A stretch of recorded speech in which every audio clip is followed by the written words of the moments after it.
President Joe Biden's immigration crisis has only gotten worse. Pete Buttigieg says that the United States interstate system was built on racism.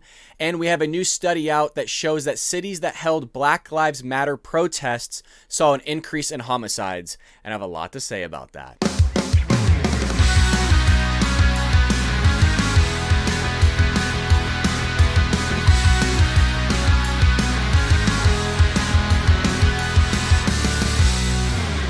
As always, before we get into our lead story, please take a moment to hit that like button. It does help push my video out there to viewers who have not seen my channel nor my content. And also, if you enjoy my channel and my videos, please make sure you hit that subscribe button as well as the bell notification button so you are notified whenever we go live or upload a video, which is every Monday through Friday, 9 a.m. Eastern Standard Time. And also, please take a moment to comment on this video. I'm interested to know how you are all doing. We are hopefully almost done with this pandemic and this lockdown. So please, again, let me know how you are all doing. If you have any prayer requests or anything of that nature, or if you're also interested in any stories that you want me to cover, please let me know down in the comments. And for our lead story today, it comes from our friends over at the Daily Wire. If you're not already a subscriber, please go over and become a member today. It is written by Ryan Saavedra, and he titles it, Biden's Border Czar Stepping Down as Biden's Border Crisis Drastically Worsens. It starts off by saying Roberta Jacobson, a former ambassador to Mexico that President Joe Biden tapped to his border czar on the National Security Council, is stepping down at the end of this month as Biden's southern border crisis continues to worsen.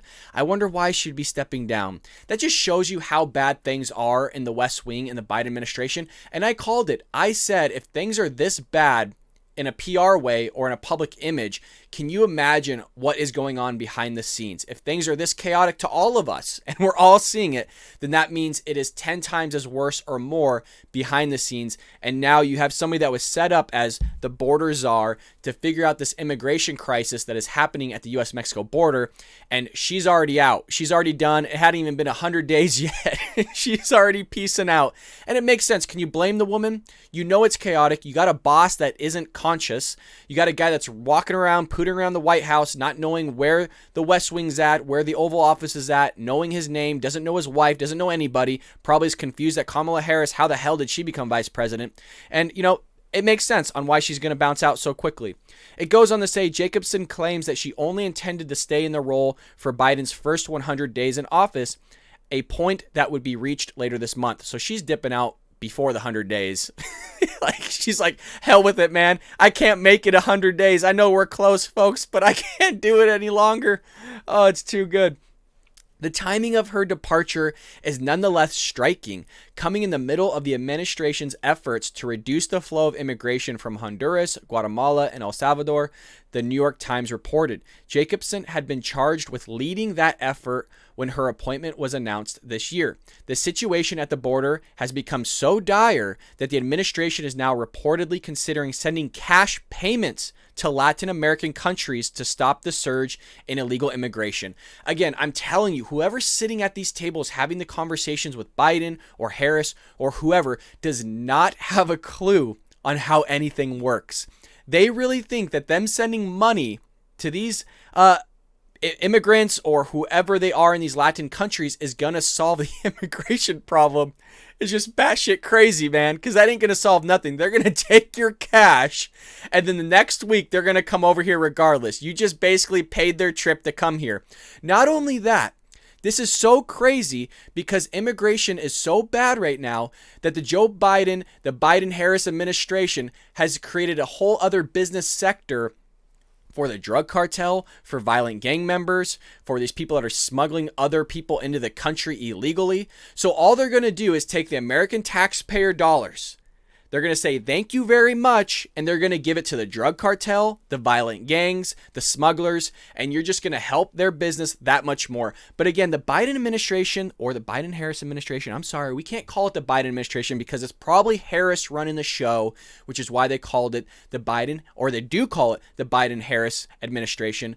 But these are the idiots that are running everything. They're going to give other people our money as if we weren't generous enough. Now they're just saying, hey, forget it. We're already throwing out $2 million $2 trillion for the coronavirus relief package. We got another $2 to $3 trillion for infrastructure in the jobs plan, or whatever the hell you want to call it. And now there's, hey, what's a little bit more cash going to other people? What does it matter? It's only millions, trillions, billions. Who cares? But it says considering sending cash payments to Latin American countries to stop the surge of illegal immigration. Just try to wrap your head around it, folks, because I can't. I really, honest to God, can't. A report by CNN last week said that the U.S. is on track to see 2 million migrants. 2 million people. It's unprecedented. I know we always use that word. This has never happened before. This is crazy. 2 million migrants on the southern border this year, which is more than the populations of Wyoming, Vermont, and Alaska combined. I don't mean to laugh about it, but when things get that crazy, that outlandish, and we're living in some sort of alternate reality, all you could do is just laugh. The Biden administration refuses to call the situation a crisis and only refers to it as a challenge. Hey man, they're just not with us. Biden is not with us. Harris isn't with us. Jen Psaki's not with us. And I guess clearly Jacobson's not with anybody, because she's not only not with us, but now she's not with the Biden administration, or isn't going to be with the Biden administration either. But man, 2 million people. And not only that, the Biden administration wants to pay them. We have veterans that are homeless in our own country, that actually served our country, actually went to war for our freedoms and for our country, and they're not receiving shit from our government. They're going to pay other people in other country not to come here. Oh, God. Talk about paying for their ticket. You know what I mean? Talk about paying those smugglers, those drug cartels, to ship people over here. Oh, my God. Who could have thought? In my wildest dreams, I would have never thought this was even a possibility. I never thought that somebody would be so far left to come up with this shit. Damn. This is the country we live in, guys. This is the country we live in. And this is what happens when you let Democrats run it. I'm not saying we let it happen, because Trump did get an amazing number of votes, but you know what? We did it to ourselves, or the Democrats did it to themselves. So, you know, this is what happens when the Republicans are in office. This is what happens when you let children, or the adults that have the mindset of children, run the show. Is you got money pouring out the wazoo. You got debt going through the wazoo. You don't have anybody that can figure out the immigration crisis. The only people that can are the Republicans. But, you know, you have the Republicans, you have the adults in the room saying, hey, this is all you need to do. Easy fix. You can get it done in a weekend. Not a big deal. And you got the little kids, even though, again, they're the adults. The little kids are the Democrats and the left. They can't wrap their head around the solutions that the Republicans are giving them. And then, mind you, the solution was already there. They just screwed everything up, right? So, and to go back on a report that happened last week, if you remember, the Washington Post talked about how the graph of the immigration crisis, they had to actually increase the y-axis because the immigration issue that's happening at the United States border is so expansive that they had to increase it. And I'll throw the image up at the top or on the screen for you again. But it goes on to say the Washington Post reported this week that the explosion of or in illegal immigration happening on the southern border is so severe that U.S. officials had to change the y-axis on their chart of the border encounters, that's what I was just referring to, by month so that it would fully show the increase in the level of monthly enforcement data. Now, if you remember, the Biden administration or the Biden-Harris administration just said, oh, well, the immigration issue's not any different or really any different than what we've seen in prior years, blah, blah, blah. Well, that narrative is blown out of the water, and it's just funny trying to see them spin it to make sense of what the hell they were saying now and how it correlates to what the information is that we have now, which is totally contradicting each other. But it says during the busiest month along the Mexico border in nearly 2 decades, United States authorities took 172,331 migrants into custody in March alone. The Post reported. The total included 19,000 teens and children who arrived without parents, a record quantity that overwhelmed U.S. shelter capacity and produced crisis-level crowding inside government border tents. Vice President Kamala Harris, or Kamala, what do you call her, was tapped by Biden weeks ago to lead the response to the crisis on the southern border. but she has not yet visited the region, nor has she held a press conference on the matter. And it tells you how seriously the Biden administration's taking this. In the front, they're trying to say they're taking this challenge seriously. Behind the scenes, they don't care at all. They're trying to see how many people they can get into this country illegally.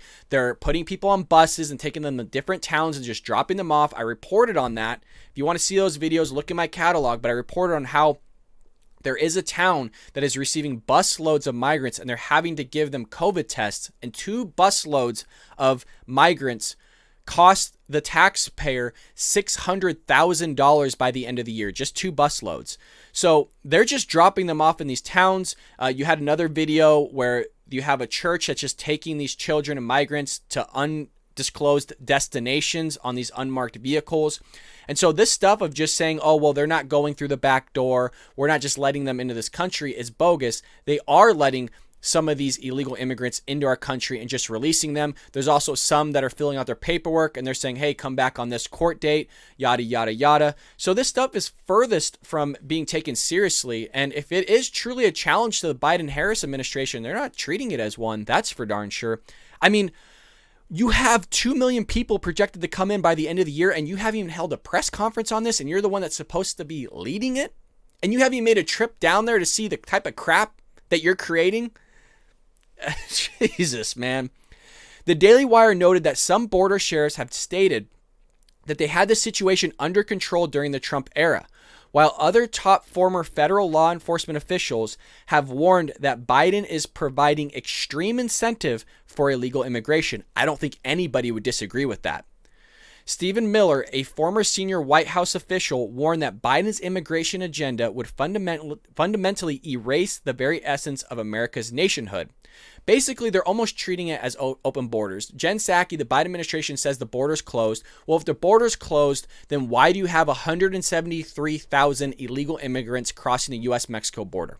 It doesn't make sense. To me, that's open borders, man. Especially when you're hearing that you're having more people come into our country by the end of the year than 3 states combined, and you're not treating that as a crisis, and you're saying our borders closed. That sounds like open borders. That sounds like mass migration on an epic scale.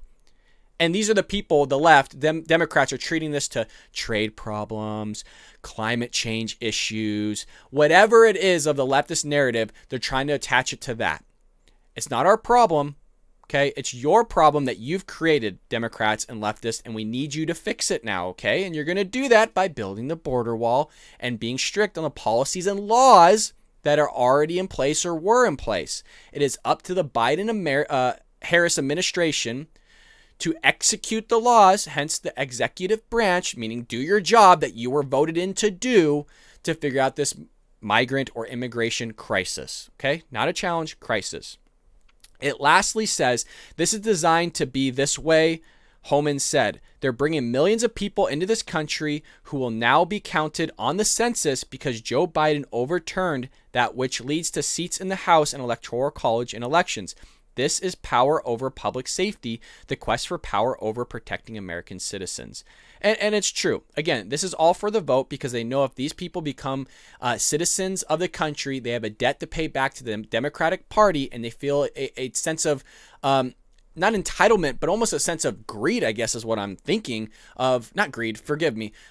What's the term I'm looking for? They feel a sense of that they pay somebody back. They feel a sense of debt. They feel a sense of debt to the Democrat Party for letting them into this country, seek quote-unquote asylum, which again, majority of them don't have the necessary criteria to meet asylum, but they feel a debt that they have to repay back to the Democratic Party, which in turn turns into a vote, and the Democratic Party knows that.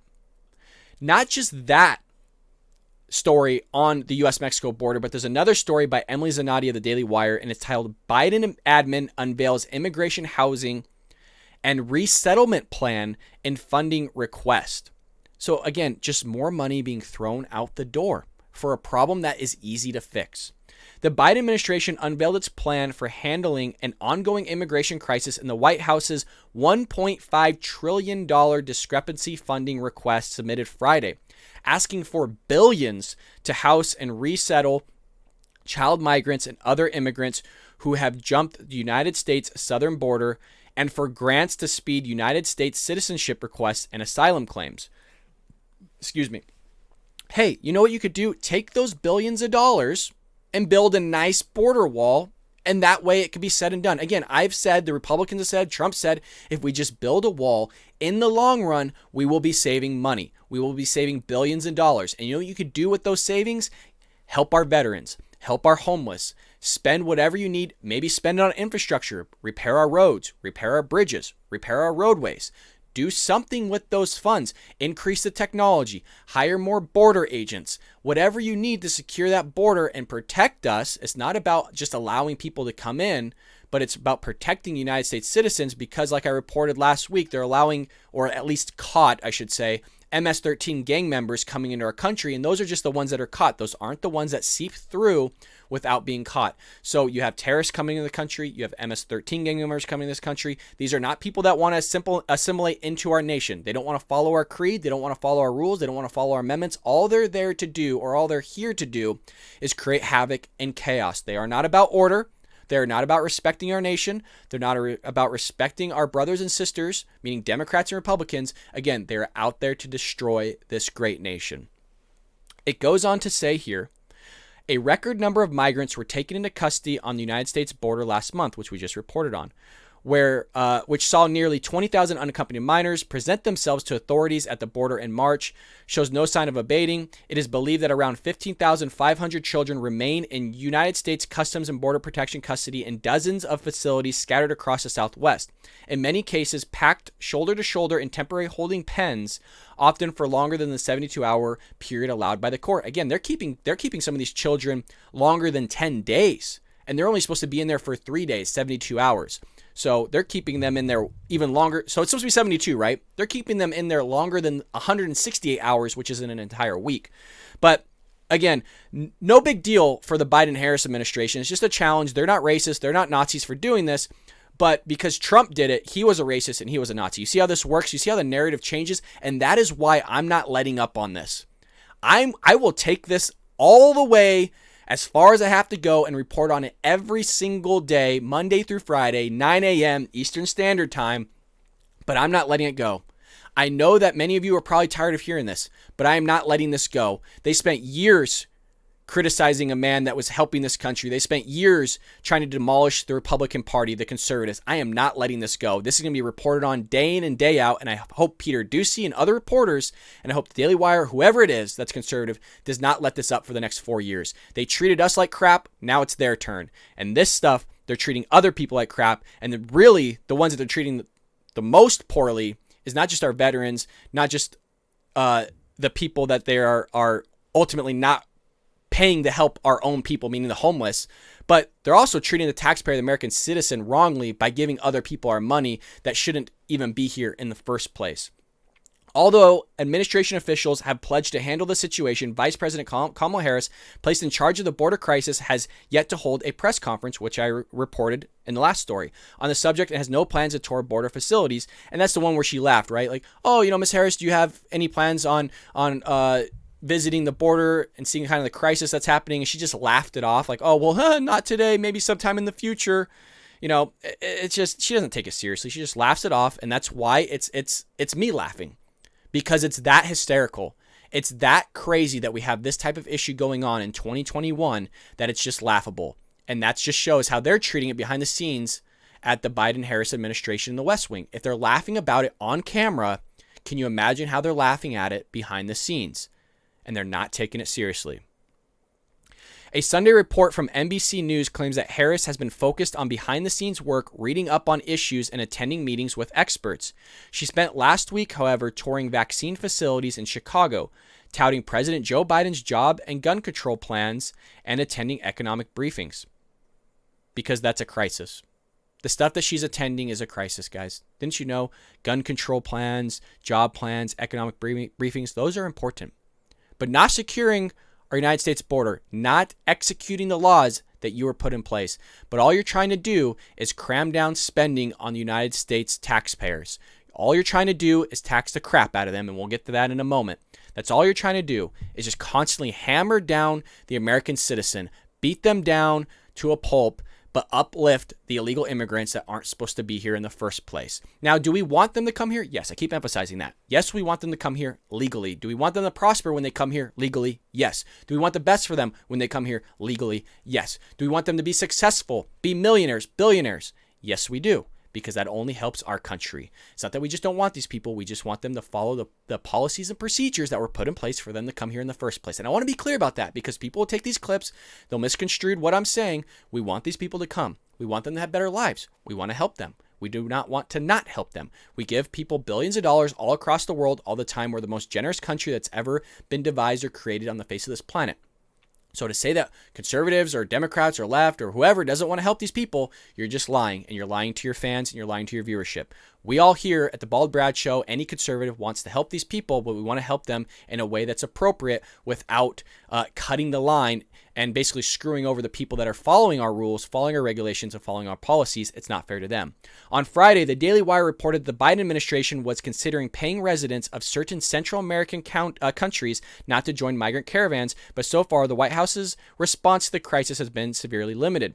CBS News reported that there are no clues to the Biden administration's immigration strategy in its discretionary funding request submitted to Congress on Friday, but the funding document makes little mention of border security. Instead, it demands billions to help with refugee resettlement and temporary housing for child migrants to speed up the asylum adjudication process. And this is exactly what I'm saying. Why are we spending so much money on this stuff, but we're not there to help our homeless and the American citizens that are in this country, the veterans, those that actually sacrificed their lives and put them on the line? Where's the billions of dollars of discretionary funding for them? Where's the housing for them? You don't see it because they don't care. And it pisses me off that they don't care, because I didn't serve in the military. My grandfather was in Pearl Harbor. My father was in the Navy, served on a destroyer. I didn't serve in the military, but that doesn't mean I'm not there to support my veterans, support the military. I'm one of the biggest advocates out there. I will do anything a vet or somebody needs. If they need help, I'm there to help them. If they need food, I'll go down and buy you food, man. Whatever you need, if I have money for it, I will help you. But we have money. We clearly have billions of dollars, and they're willing to spend it on other people and not our own people that need help. These people in our country need help first. The American citizen needs help first. And that's what I care about. Helping our own first, the others come second. And that's what Trump was about. America first. The Biden administration, the Democrats and the left are not about America first. They're about everybody else first. Everybody else. Literally first before Americans. They'll tell you, they'll look you straight in the eye and say, oh, well, we're American first. America this, America that. But their actions are completely different. And it is so frustrating, and you should be frustrated as a taxpayer, because this is corrupt. It's disgusting and it's wrong. And I hope that other people wake up and look that we need to help our own people out before we help other people. And that is why you need to just fix this issue so that those savings of billions of dollars each year, not just on a border wall, but saving on the shelter, food, water, utilities, clothing, legal fees, education, all the stuff that we offer these illegal immigrants outside of the housing and shelter is money saved that we could put towards our own people and help them out. So this is bigger than just not allowing people into our country because you're racist, sexist, homophobe, all these things, It's bigger than that. And it's more about helping the people that live in this country, keeping them safe and taking care of them, which is where I want and conservatives want our taxpayer dollars to go. Furthermore, along the lines of racism, bigotry, homophobe, all those other stuff, we have Pete Buttigieg here saying that racism is physically built into U.S. interstate systems or system.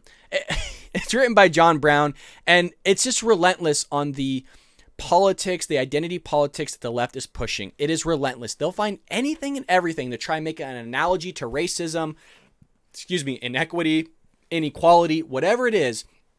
They are all about race, folks, and we talk about that here on the show all the time. They are all about race. They're not about the individual. They're about the collective, right? The tribalistic culture, the tribalistic viewpoint and narrative. And it shows with Pete Buttigieg. It shows who is in the Biden administration, who Biden is uplifting to control certain aspects of his cabinet, of his administration. And we have the Secretary of Transportation, Pete Buttigieg, claiming in a recent interview that racism is physically built into parts of the United States highway system. Responding to an allegation from the Griot, White House correspondent April Ryan that the interstate system was built on a racist system meant to keep certain groups in and certain groups out. Buttigieg agreed, saying, yeah, often this wasn't just an act of neglect. Often this was a conscious choice. There is racism physically built in some of our highways. And that's why Jobs Plan has specifically, it says, and that's why the Jobs Plan has specifically committed to reconnect some of the communities that were divided by these dollars. Jeez Louise. Well, if you are in Washington, I'm told the history of that highway is one that was built at the expense of communities of color in the D.C. area. Buttigieg continued, according to the Griot, there are stories, and I think Philadelphia and Pittsburgh and in New York, Robert Moses famously saw through the construction of a lot of highways. President Joe Biden promoted his massive $2.3 trillion infrastructure plan on Wednesday, saying, we don't just fix for today, we build for tomorrow. 200 years ago, trains weren't traditionally infrastructure, either until America made a choice to lay down tracks across the country, he continued. Highways weren't traditional infrastructure until we allowed ourselves to imagine that roads could connect our nation across state lines. Now, as to why you're trying to throw in other stuff into your infrastructure plan is beyond me. We all use the railroads. By far, like, everybody has access to the railroads. We all use the same roads. We all use the same transportation issues or access to transportation is what I mean. So for you to kind of throw in all this other stuff and go, well, just because railroads weren't incorporated in infrastructure in the past, and we kind of all came to an agreement that they should be included in infrastructure. Well, I'm saying that everything I want to include in my infrastructure $2.3 trillion plan is everything now that we should include, and we should all become or have an agreement to that. Well, if you remember what I reported on is that was what Biden considered infrastructure. It wasn't what the American taxpayer at large thought should be incorporated in infrastructure. So it's his way or the highway, no pun intended. But you just to kind of make that analogy, well, just because railroads back in the day weren't included and then we all came to an agreement. Well, we all came to an agreement. But what you're trying to push through is not an agreement between all. And it's been clear that the Republicans aren't behind your infrastructure plan. Thus, we are all not in an agreement. Whereas before for the railroads, we were. So if you can get Republicans behind your infrastructure plan, then yes, we can all become in agreement on your infrastructure plan on what should be included and considered infrastructure. The problem is you're not doing that, and you're going to cram it through because you hold the Congress, you hold the House and the Senate. So it contradicts each other. And the problem with the left is they don't think along lines like that. They just push this narrative of, hey, in the past we were all agreement, and so we kind of included in infrastructure. Well, we're not in agreement right now. Thus, it should not be included in infrastructure, or at least the other ideas of infrastructure you have. If you want to spend $2.3 trillion on roads and make them beautiful, nice, and pristine, hey, you know what? So be it. I don't agree with it. I don't think the time is now. I think you need to have a budget that has a surplus so we could pay down our debt, but that's beside the point on this story.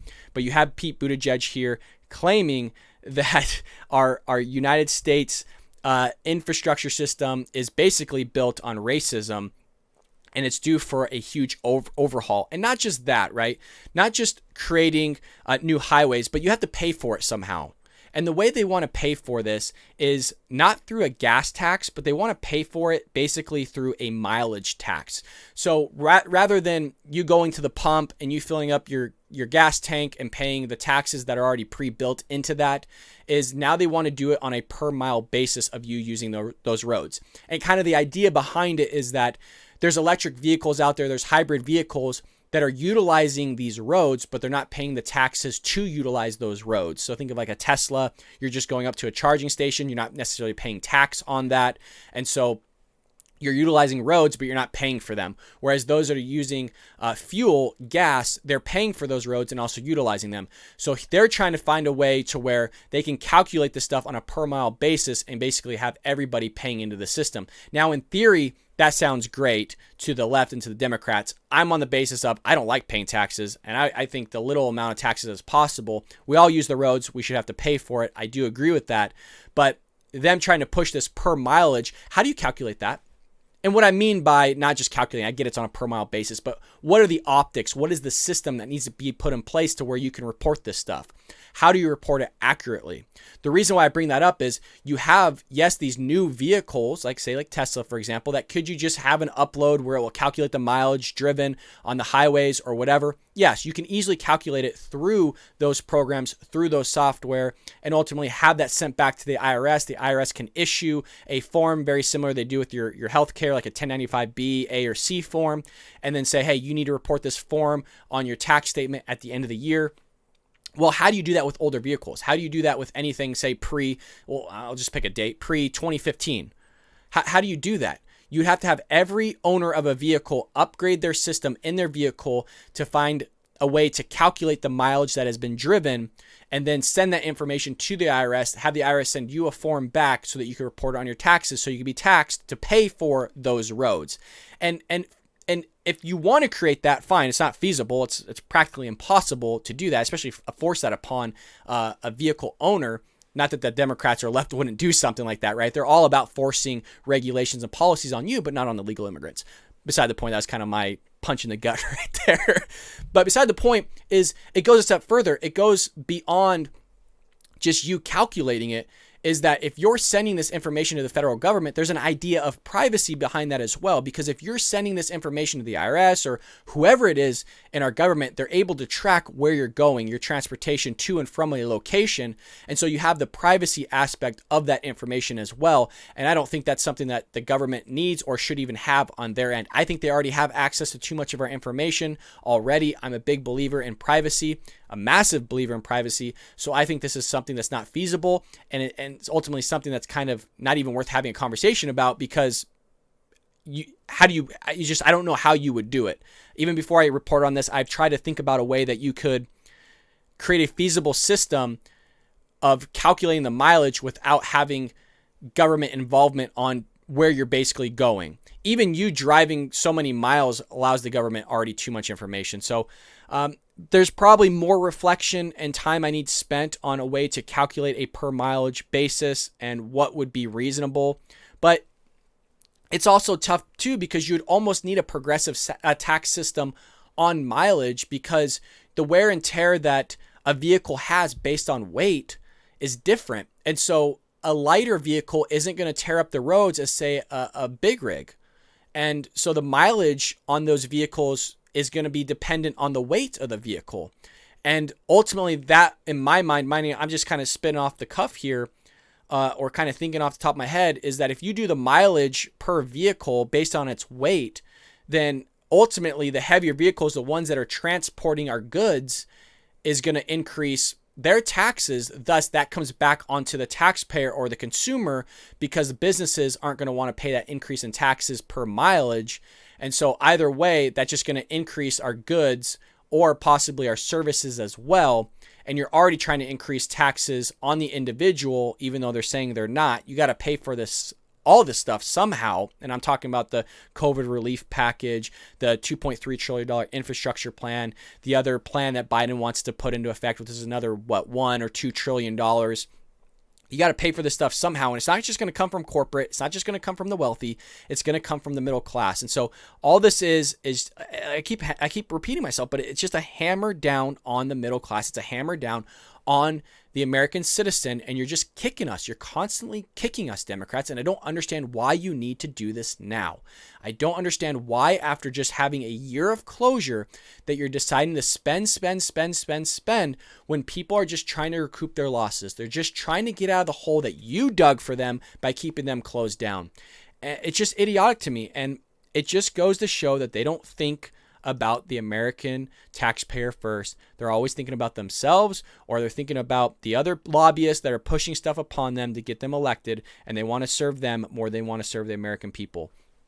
Lastly, our last news story of the day comes from our friends over at Blaze Media. They title it, "New Research Shows Homicides Rose in Cities That Experienced Black Lives Matter Protests." Who could have thought? But I'm sure those homicides have to do with some sort of racism, inequality, inequity, police brutality, something, right? It's not the individual's fault.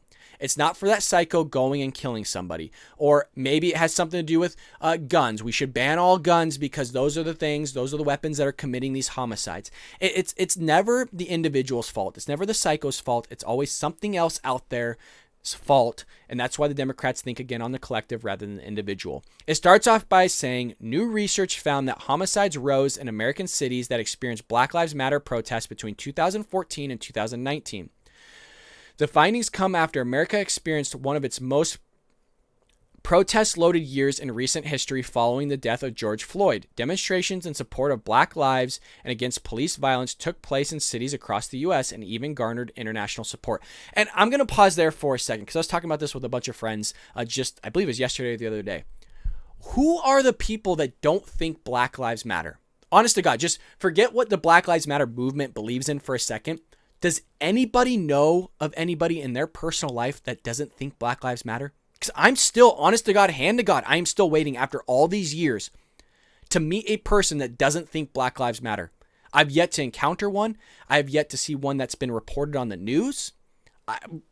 Where the hell are all these people that are supposedly saying Black lives don't matter or don't agree with that? Now, I believe all lives matter. Asian lives matter. White lives matter. Black lives matter. Hispanic lives matter.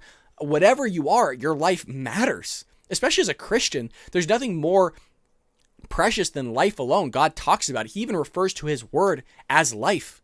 So you constantly pushing this whole Black Lives Matter thing. Yeah, that's like saying the sky is blue. Yes, we all agree that. We all agree that Black Lives Matter. We don't agree with the stuff that you're pushing that's behind the scenes. We also agree that police violence is bad. I don't know anybody that's in agreement that's saying the police going beyond what they're supposed to be doing in certain situations is good. The police have certain protocol, and based on each individualized encounter of what is happening should be evaluated whether it's police brutality or not. Nobody's in agreement that police should just be out there brutally beating the crap out of any sort of race. Doesn't matter what color your skin is, it's wrong. So them constantly pushing this narrative, everybody's behind it. But you constantly going on and pushing something else that's beyond what you're portraying, that is what we don't like, and that is what we're going against. But it goes on to say, Travis Campbell, a PhD student at the University of Massachusetts Amherst, discovered a significant rise in homicides in American cities where Black Lives Matter protests demonstrated between 2014 and 2019. Who could have thought? In fact, Campbell found a 10% increase in homicides in such cities, translating to thousands of more than expected deaths. On the other hand, Campbell found that Black Lives Matter protests often resulted in a significant reduction in police-related shootings, deaths, that stated goal of protesters. Well, I would imagine so, and for a couple of reasons. And this is a little bit has to do with COVID, because if you're expanding it from, say, 2014 to 2019, there could be some discrepancies in that. But supposedly this study doesn't take into effect 2020. So those COVID numbers aren't being taken into effect in this. But you also have that aspect of when you have people out there that have this image of police, they're not going to want to police heavily, say, black neighborhoods. And I know I don't want to bring race into this, but when you have a low income area and say that low income area tends to have, say, 90% African American residents in that community, and those are the people that are supposedly pissed off with the police, well, the police are going to say, well, screw it. It's not worth my job to put myself into an encounter that could lead to me shooting somebody and having to kill them, and then me, either going on trial and being put in the prison for the rest of my life. It's not worth the amount of pay, and officers don't get paid that much money. So if I was a police officer and there was a call going into a community that, say, was always holding Black Lives Matter protests, why would I want to go in there and put myself in a situation that could lead me to having to shoot somebody, which is a terrible thing in the first place? Why would you do it? So it would make sense that police shootings would decrease because the likelihood of them going into a situation or into a community that would lead to that would decrease even within itself. So it makes sense on how police shootings would decrease, but it also makes sense that you would have homicides increasing as well because of the policing just isn't happening in those rural areas or in those low income areas where these protests are probably happening in these cities. It goes on to say, Vox suggested two possibilities for the increase in homicides.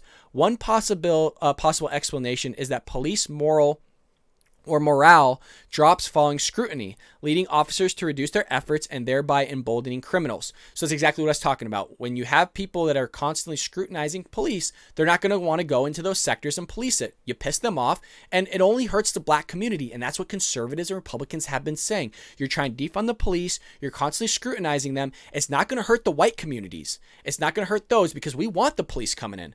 There's police that are always in my neighborhood. I will bring them coffee. I will go out of my way to meet them when they're doing their reports. And I'll ask them if they want me to go pick them up dinner, whatever they need. If they don't trust me, I will order on my phone and have it delivered to them, and I will pay for it. I want them in there. I want them in my neighborhood doing reports. I'll have as much policing in my neighborhood as possible because I know then criminals aren't going to come into the neighborhood and commit crimes because they know it's heavily policed. But when you have places that are constantly bashing police officers, constantly pushing this false narrative of police brutality, that they're just out there killing black men for no reason, those police officers, whether they're white, Hispanic, or black, aren't going to want to go into these neighborhoods and police it out of fear of losing their jobs, going to jail, or whatever it may be. And it's only going to hurt the black community. It's not hurting anybody else. And that's a sad thing for it. You should want police in your neighborhood. You should want as much policing in your neighborhood because not only is it going to help the residents, but you're also going to want to have businesses that are going to want to come into a safe area, establish their business, hire the people, the residents of that neighborhood, of that community, and that is how you grow a community. But you're seeing these communities, these rural areas stay in their current state because businesses aren't going to want to move in there because they're not being policed. Crime is going to increase. They're going to get robbed. They're going to get shot. Something's going to happen. And that's why business does not want to move into low income areas. And that's how you will continually hollow out these low income areas. And that's the way to reverse it. More policing is good. More policing is better. It goes on to say that a research fellow at the Public Policy Institute of California has similarly observed a significant rise of 10% to 17% in murders and robberies following highly publicized police involvement shooting deaths. Indeed, the so-called Ferguson effect suggests that there is a rise in violent crime following such incidents because of reduction in proactive policing. Well, who could have thought, right? Who could have thought that, hey, the police aren't doing their job now because they're too afraid of losing their job, so that now you know that you're going to have criminals going out to commit certain offenses. But hey, what a great time to try and create gun policy, right? What a great time to try and ban weapons. You have crimes going up. You have homicides going up, meaning homicides of people trying to kill other people. And you want to try and reduce the amount of guns that are in circulation. To me, there's a little bit of a contradiction there. Every American has the right to protect them and their family. You cannot infringe on people's Second Amendment rights. Infringement, look up the definition, but that's exactly what the Democrats and the left are constantly doing. Unfortunately, due to the scope of this research, last summer protests were not included in the study. However, crime in major cities did skyrocket last year. In fact, 63 of the 66 largest American police jurisdictions reported increase in violent crime last year, which continues into 2021. Overall, there was a 33% increase in homicides across American cities, and that was reported by CNN. I'm curious to know what American cities that increase was, because I want to see if it was Democrat leftist ran cities compared to Republican or conservative ran cities.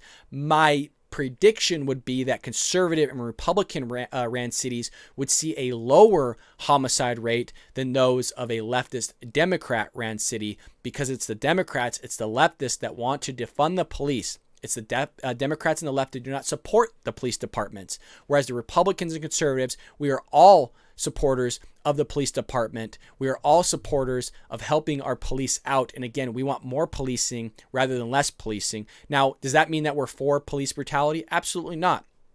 There are always going to be bad eggs and bad seeds within any department, whether that's police or any career for that matter. There's bad teachers and good teachers. Should we try to find a way to filter out those bad teachers? Absolutely. Is there a way to do that? I'm not sure yet. It's something I've been reflecting on, and that's why I'm not reporting on that right now. But there are ways to get rid of bad police officers, and those are kind of already built. Now, there are places that don't really push that kind of idea with their policies, where it is tough to remove a really bad officer. But, it's just, the Democrats need to figure this out in terms of the policing that's happening in low income areas. They need to increase the funding for policing. They need to increase training. They need to increase policies that get rid of the bad police officers, even though the vast majority of police officers are doing great at their job. They're only helping and serving the communities that they're put in place to protect. And you only have the media and the left that are pushing out the bad seeds and making it seem like that is a representation of the entire police as a whole. And I'll give you a prime example. We talked about this in a previous episode, where the left will utilize outliers. They'll utilize numbers that aren't representative of the entire data as a whole. So basically, say you have the entire police of the United States of America. That's a lot of police officers. That's a lot of encounters on American citizens. Only a small 0.00 something percent of those encounters lead to a police shooting. Of those police shootings, even a smaller amount are ones that are killing unarmed black men. I think it was roughly like 9 African-American men in 2019 or something like that. 9 out of millions of encounters. And so that's what they do. They make that image of those 9 deaths the representation of what's happening across the United States of America. In reality, it is not. And that is the push that the Democrats and the left and the media are constantly utilizing. And that is false. That is actually fake news, because that is not representative of what the data tells you. But they will continually use those outliers. They'll continue to use data that isn't representative of the entire population. And that's when you get pushed into a false narrative, which is what we have going on here. So in today's news, we had Jacobson is going to step down from her job and not help out the Biden administration on the U.S.-Mexico border crisis. You have Biden unveiling a plan to rehouse and settle these illegal immigrants into other areas, and so he's requesting billions of dollars. You have Pete Buttigieg pushing the idea that racism is physically built into the United States interstate system. And lastly, we have new research showing homicides rose in cities that experienced Black Lives Matter protests. And so that is all the news I have for you today. If you enjoyed this video, please take a moment again to hit that like and subscribe button. Also, make sure you leave a comment before you leave. It does help my videos as well. And I'll see you here tomorrow on The Bald Brad Show.